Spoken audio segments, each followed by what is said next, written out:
One of the first things that happens when you experience extreme hardship, such as becoming disabled yourself or caring for someone that's severely disabled, is that we're forced to come face to face with our own ugliness. And you may not realize it, but most people are going around all the time spending a lot of energy and money and time on just trying to avoid those feelings of inadequacy that they have about themselves, okay?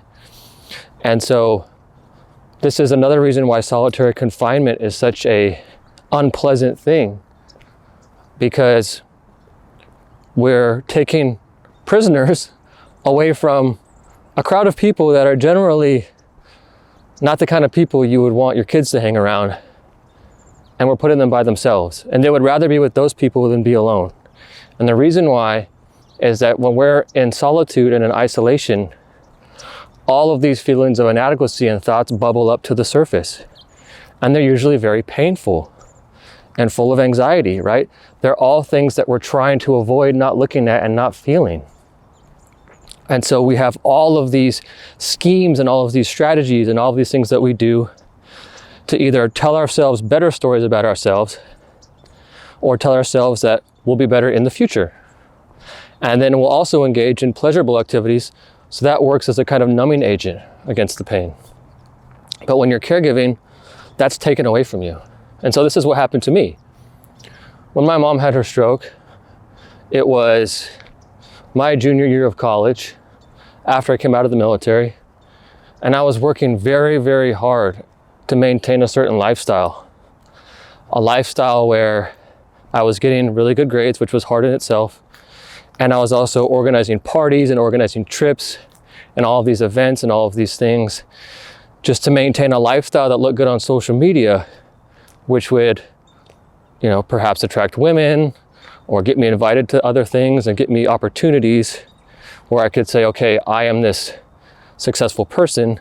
And I was also working out a lot because I'm naturally very thin and it's hard for me to maintain muscle. So I was spending all of this energy, right? And what happened is my ability to do those things got taken away in an instant. They got yanked away, where I can no longer engage in these things. And I had to strip it down to the bare minimum, which was just the essentials. Make it through another day of engineering school and make it through another day of caring for my mom. And that was it.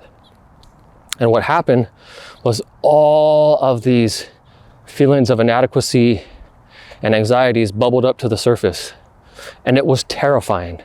It was terrifying having to look directly at what I thought was my own ugliness with nothing to prevent it. And every day I woke up in a cold sweat because I would spend every second of every day just trying to make it through.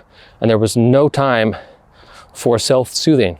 And so what happens is we have all these self-soothing strategies that get taken away.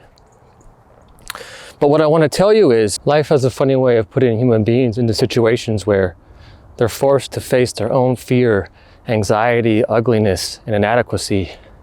It's going to happen to you. And when it does, you're going to have two choices. The first choice is to push it away, resist it, rationalize why it's not your problem. And the other choice is to fully embrace it. Embrace your fear, your ugliness, your doubt, your inadequacy. And I bet you guys know which one I'm going to say you should choose. Each time that you're confronted with your own fear and ugliness, and you ride out that storm, you become more powerful. And all there is in your mind is just layers of fear and anxiety. And each time you go through a layer and you ride that out, you become one step closer to invincibility. And at the bottom, there's a light. When you embrace that light, that's when you become invincible. And you realize that the entire time, the only battle was with your own mind.